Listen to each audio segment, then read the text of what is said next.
Con el gusto de siempre nos saludamos, compañeras y compañeros.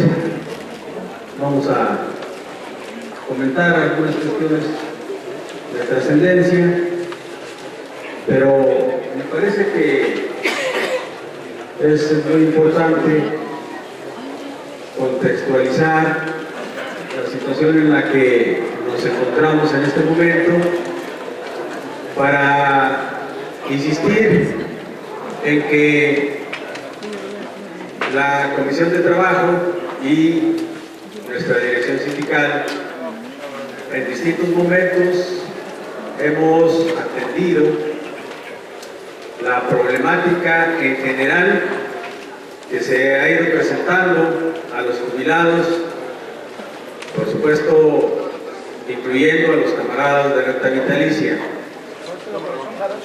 En cada uno de los sectores han aparecido en su momento distintos problemas que han requerido en muchas ocasiones de la movilización del sindicato para enfrentarlos y resolverlos. Ciertamente hay temas muy importantes que están en proceso de discusión, están en proceso de análisis y como consecuencia están en proceso de su solución. Pero una primera cuestión que quiero dejar muy precisa es que en todo momento hemos estado actuando y, como lo hemos dicho, de manera coordinada con nuestra dirección sindical y de manera particular con el camarada Carlos Magariño. Tenemos en este momento un punto álgido, una cuestión bastante delicada, a partir de los criterios que el gobierno, mediante la Secretaría de Hacienda, viene aplicando y cuyo resultado es que en este ejercicio fiscal, que se refiere al año 2016, la gran mayoría de jubilados tenemos saldo a cargo a la hora de hacer nuestra declaración. Lo hemos comentado y venimos trabajando en ese sentido, primero para allegarnos la información precisa de cómo está esta situación, cuáles pueden ser los motivos de ese disparate, y hemos consultado con varios compañeros contadores, no solamente nuestros camaradas de la Resistencia, no solamente algunos contadores que son jubilados, sino con contadores que no pertenecen a nuestra organización. Y lo primero que encontramos es que en la mayoría de los casos son criterios diferentes los que se aplican en esta situación. Hay quienes sugieren que se haga la declaración de forma parcial y de esa manera se evita que nos requieran el pago por cantidades estratosféricas, o bien inclusive que pueda salir saldo a favor. Y hay quien dice que no hay ningún problema. Sin embargo, analizando la ley y conociendo los criterios que Hacienda actúa, me parece que podríamos ser objeto de un requerimiento y en su momento la decisión de la autoridad será que paguemos el saldo que nos salga acá. Es una cuestión entonces que hay que analizar, porque hay otra sugerencia, que se declare parcialmente y que bajo ese mecanismo el saldo pueda ser a favor. Sin embargo, ese saldo a favor no debe cobrarse, dejarlo en compensación para evitar que Hacienda tome en cuenta o se dé cuenta de la situación del manejo que se le haya dado a nuestra forma 37 y entonces pueda requerirnos el pago. Dejando a compensación, bueno, pues si bien no nos paga, tampoco le pagaremos. Ese es otro criterio. Y un tercer criterio es que asumamos las consecuencias de la forma 37, sobre todo cuando en forma acumulada de la jubilación y la pensión del Seguro Social nos arrojan cantidades muy importantes y por lo tanto el saldo a cargo también es elevado. Hay compañeros que ya han hecho su trámite, su declaración, incluso han pactado ya con Hacienda el pago en parcialidades. Como ven, este tema no está unificado en la interpretación de la ley y para ello hemos comentado la posibilidad de obtener el consejo, el punto de vista de un especialista, de un abogado fiscalista que pueda orientarnos y con precisión nos señale cuáles serían las consecuencias de la acción que tomáramos. Pero hay una cuestión que es muy importante. Bueno, antes que nada, reconocer que nuestro compañero prosecretario jubilados ha tomado cartas en el asunto y ya nos informará los avances que se llevan en ese sentido. Pero lo que quiero dejar muy en claro es que cuando hay algunos camaradas que nos piden la intervención del sindicato para que como tal nuestra institución intervenga, haga la gestoría para corregir esta anomalía. En ese caso no procede, compañeros, porque son asuntos particulares, son temas individuales. Sin embargo, efectivamente, uno de los deberes de la organización, de nuestro sindicato o de todo sindicato, es proteger los intereses de sus agremiados. Y en ese sentido, creo que ha sido muy clara la postura de nuestro camarada secretario general, que está muy interesado en que busquemos todos los medios posibles para resolver este tema de la mejor manera. Pero advierto que si las situaciones que tengamos que pagar, compañeras y compañeros, pues tendremos que hacerlo. Esa es una cuestión que debe quedar clara para efecto de, una vez que se normen los criterios y tomemos una decisión, podamos entonces dar el siguiente paso.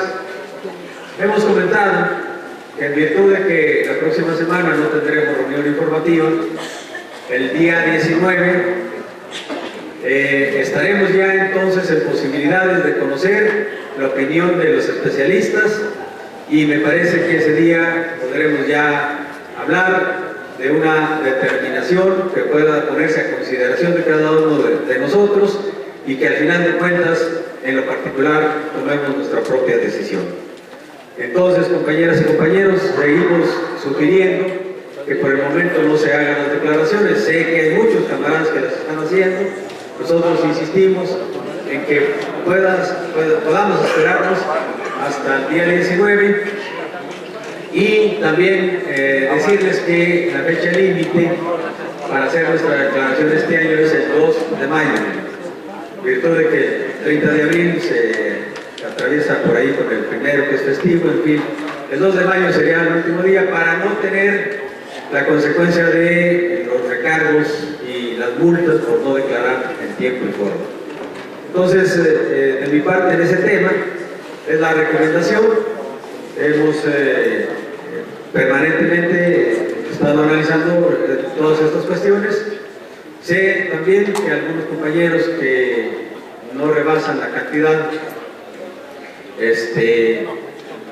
que el tope de la exención, ya han hecho su declaración, inclusive les han devuelto dinero, pero bueno, en ese caso no tiene problema, porque están en el rango de los casi 400,000 pesos que están exentos de impuestos. Entonces, esperemos, seguramente nuestro compañero Carlos Magariño abundará en el tema. Por lo pronto yo dejo este asunto en esa situación para comentar algo que me parece también muy importante, compañeras y compañeros.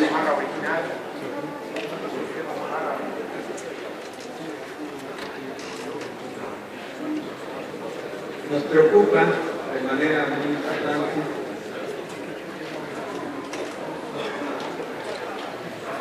algunos conceptos y apreciaciones que tenemos respecto del decreto de extinción de luz y fuerza del centro.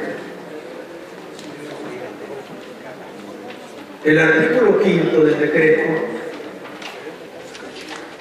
señala que el gobierno federal garantizará el pago de las jubilaciones otorgadas a los trabajadores de luz y fuerza del centro.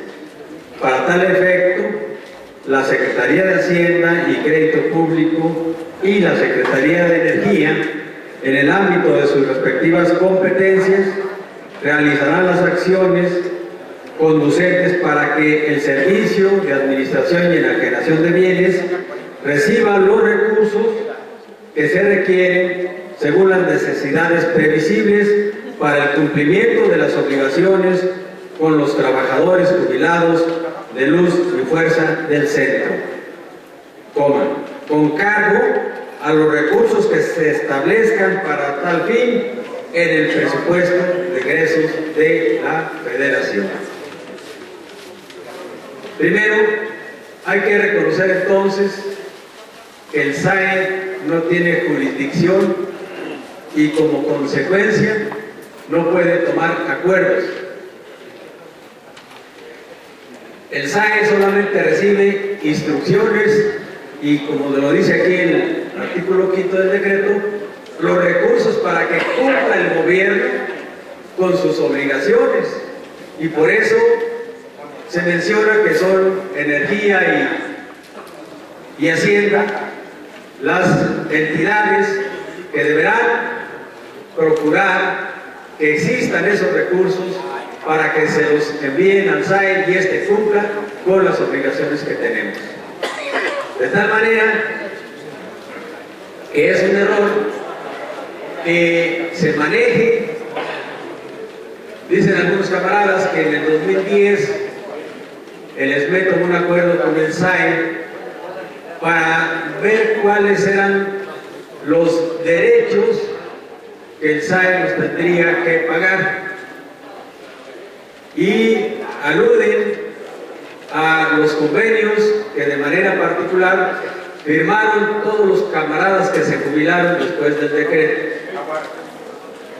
Quiero decirles que en enero del 2012 entregamos un informe pormenorizado a nuestro camarada representante propietario principal en ese momento, al compañero Carlos Magariño, en donde le comunicamos cuál fue el resultado de todo el proceso que se vivió en cuanto a jubilaciones se refiere. Y ahí informamos que de todos los compañeros en resistencia que tramitaron su solicitud de jubilación, alcanzaron a jubilarse 136 camaradas. Pero también de todos los que se liquidaron y tramitaron su jubilación, se jubilaron 138. Así que no son 8, ni son 10, ni son 12. Son 274, si mal no hago la cuenta, los que se jubilaron después del decreto. incluyendo a los liquidados. Por cierto, debo decirles que de manera natural el SAE le dio preferencia primero a los que se liquidaron. ¿Por qué? Porque se trataba de generar la desbandada, se trataba de buscar que todo el mundo se liquidara para así poder desaparecer al sindicato. Y afortunadamente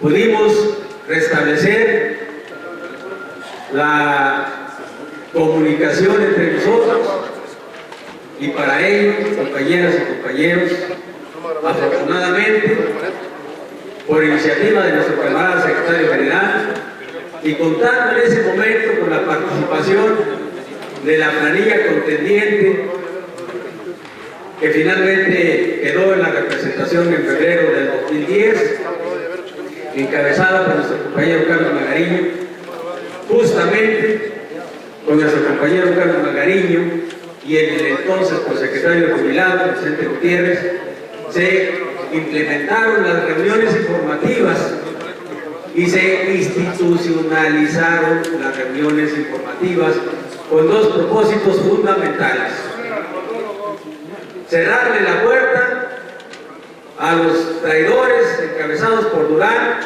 que en ese momento estaban como representantes y que estaban exigiéndole a todos los camaradas de la resistencia que se liquidaran, con el pretexto de que en una reunión ahí en el Breñaldir se tomó un acuerdo de que aportáramos los jubilados una ayuda para darles cada 8 días a los compañeros también un apoyo económico.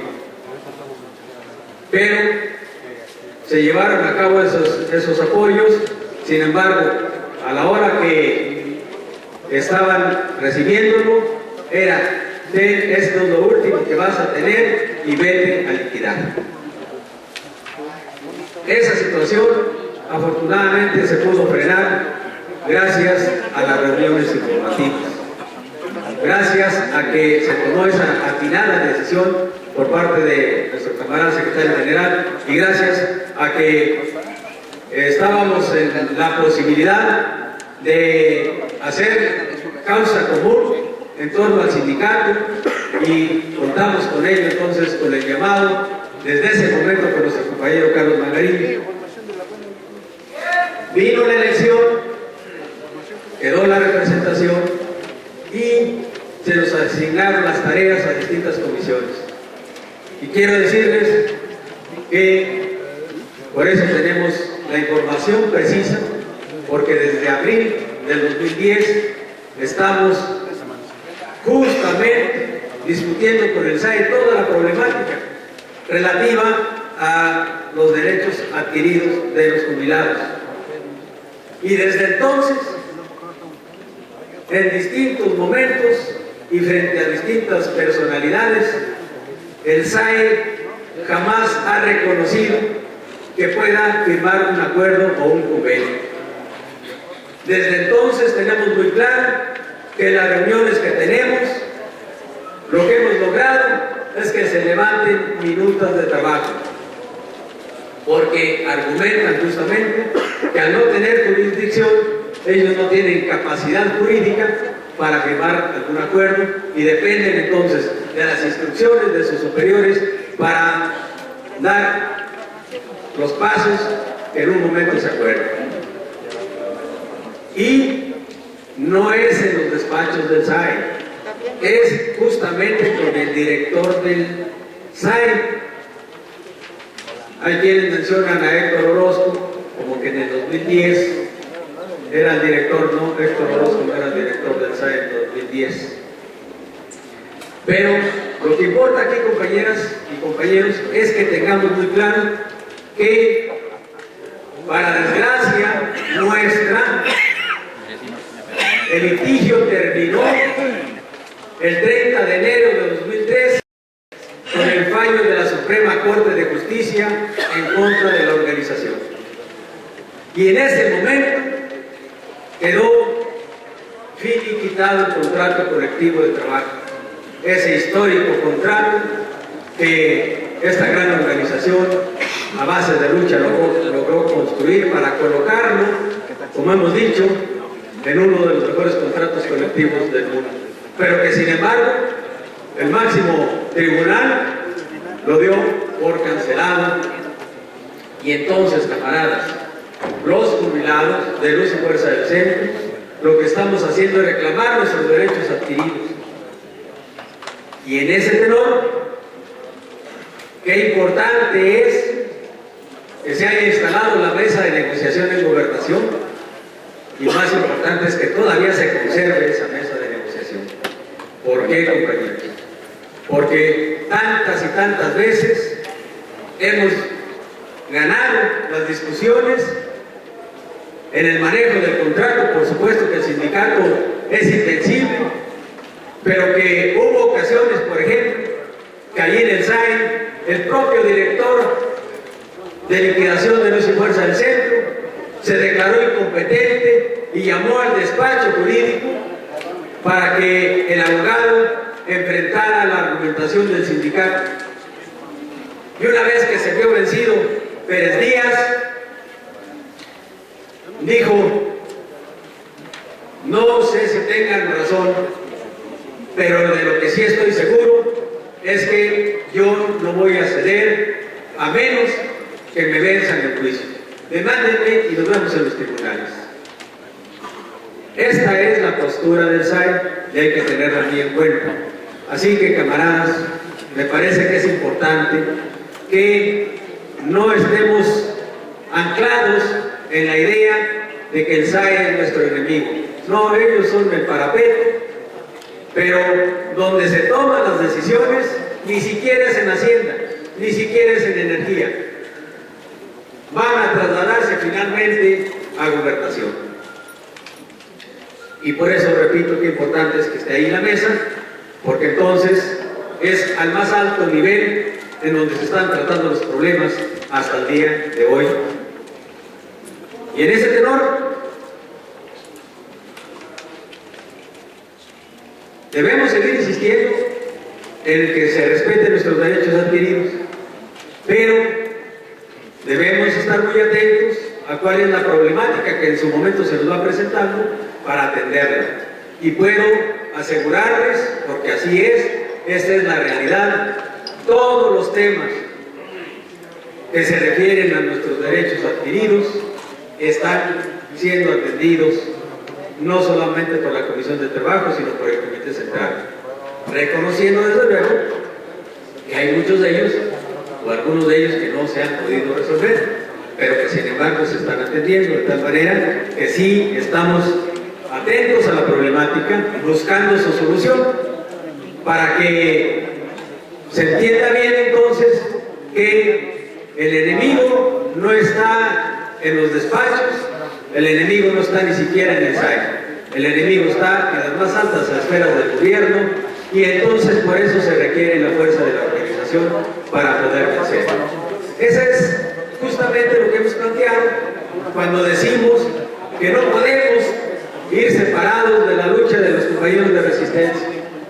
Es por eso que hemos llamado a la unidad, hemos llamado a unificar al grupo de jubilados, incluyendo a los camaradas de renta vitalicia, porque si no, compañeros, de otra manera no vamos a poder vencer. Pero además, como insisto, los temas van a desembocar a la mesa de negociación en gobernación, pues entonces la organización debe participar en todos los asuntos, en todos los problemas que tenemos para lograr su solución. Y por ello es importante que no perdamos de vista que nos faltan predios por entregar. No es un problema de los jubilados, no, pero sí es un problema de la organización. Y como parte de la organización, los jubilados tenemos que entrarle con todo para que logremos arrancarle al maldito gobierno todos los predios que están pactados, que están firmados y que se están haciendo tarugos para entregarlos. Y el otro problema fundamental es que también debemos hacer todo lo que esté en nuestro alcance para que nuestros camaradas de renta vitalicia logren que se les pague todo lo que se les debe. Y al grupo de jubilados de Luz y Fuerza para que se nos respeten nuestros derechos adquiridos y le demos seguimiento, como en el caso de la cláusula 98, que por cierto, compañeras y compañeros, no debemos perder de vista que está demandada la cláusula 98, está demandado el SAE del gobierno por la cláusula 98. ¿Por qué? Porque no perdamos de vista, desde, no recuerdo la fecha, pero me parece que fue también en el 2010, cuando formalmente se le reclamaron los fondos de previsión social al gobierno, y la respuesta que tuvimos del SAE fue que ellos no tenían absolutamente ni un centavo de esos fondos. Y entonces se abrió una campaña. Recordaremos que a través del secretario de Economía se recorrieron todas las divisiones y aquí se celebró una asamblea donde acordamos demandar al gobierno por la recuperación de la cláusula 98. Está en litigio. Esperemos entonces el desahogo de las audiencias y esperemos entonces el resultado. Mientras, mienten aquellos que digan que se otorgaron préstamos del decreto para acá, y peor aún, que puedan gestionarse con el SAE para que se lleve a cabo algún trámite de esa naturaleza.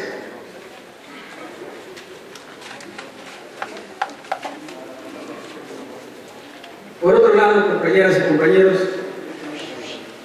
hemos mencionado también aquí la gran importancia que tiene que el sindicato, buscando darse cobertura en todos los aspectos, no solamente sindicales, sino en la defensa de los derechos de los trabajadores, en la defensa de la sociedad misma, estableció 4 ejes de lucha que fueron aprobados por las asambleas generales en su momento realizadas, y que esos ejes de lucha han permitido que el sindicato recupere la solidaridad y la fuerza a partir de que muchas organizaciones en los distintos ejes de lucha se han venido agregando, se han venido adhiriendo, y de manera específica tenemos, por ejemplo, lo que ha crecido la Asamblea Nacional de Usuarios de la Energía Eléctrica. Tenemos, por ejemplo, hace mucho celebramos el segundo congreso de la nueva Central de Trabajadores, la gran importancia que tuvo ese congreso y los resultados, en donde ya no solamente a nivel nacional hay organizaciones agregadas a la nueva central, hay la posibilidad de que en el plano internacional se brinde esa solidaridad, se unifique la fuerza de los trabajadores en todo el mundo, porque bueno, ciertamente la crisis es mundial, pero en el caso de nosotros, compañeras y compañeros, la nueva central es la opción inmejorable en estos momentos de crisis para la clase trabajadora. Y sin menospreciar la OPT, siendo ahí también un instituto político al cual no podemos agregarnos como organización, pero sí en lo individual, está haciendo su chamba también y no ha dejado de estacionar, de seguir avanzando en el propósito de obtener el registro. Pero lo que más me parece que nos ayuda, compañeras y compañeros, es la Confederación de Jubilados Pensionados de Adultos Mayores. Y justamente estábamos platicando con el compañero Carlos Magariño por la mañana, justamente qué importante es que tengamos esta confederación en marcha y en crecimiento, porque el problema de la forma 37 y nuestra declaración de impuestos hay que frenarlo, pero no podemos frenarlo solamente nosotros, compañeras y compañeros, y tampoco debemos ser egoístas para pensar en la solución de nuestros problemas solamente los electricistas. Tenemos que pensar que es un problema de todos los jubilados y pensionados de la República, Y entonces, camaradas, la alternativa de lucha ahí está. Tenemos que fortalecerla porque no vamos a resolver, aunque salgamos bien librados, esperemos que lo logremos este año, va a ser un problema eterno, permanente. Y entonces se necesita, se requiere que se constituya una gran fuerza de jubilados y pensionados para obligar al Congreso a que legisle y eche para abajo lo que en este momento existe en la ley de impuestos sobre la renta y su reglamento. De tal suerte, camaradas, que es fundamental que sigamos unidos, es fundamental que marchemos juntos. Estamos valorando entonces una serie de reuniones que tendremos que llevar para analizar todos los temas, pero nos interesa algo fundamental. Recordaremos que en la Asamblea se habló del día 9 de mayo como un día determinante para que se cumpla el compromiso del gobierno para nuestros camaradas de renta vitalicia, y tenemos que preparar una gran movilización para tal efecto. ¿Cuánto? Es el 9 de mayo, pero vamos previamente a reorganizarnos, tenemos que analizar, hablamos de la posibilidad de llevar a cabo un foro, estamos valorando las fechas porque en este mes recordarán que debe haber una asamblea general para definir la participación o no de nuestro sindicato en la marcha del 1 de mayo. Entonces, viendo los tiempos que nos permitan, estaremos convocando a esa reunión a los compañeros de renta vitalicia, estaremos convocando a la reunión plenaria de la Comisión de Trabajo de Jubilados y la continuación de la asamblea lo más pronto posible. Con esto es mi informe, compañeros, muchas gracias por su atención. Mantente alerta a nuestra transmisión.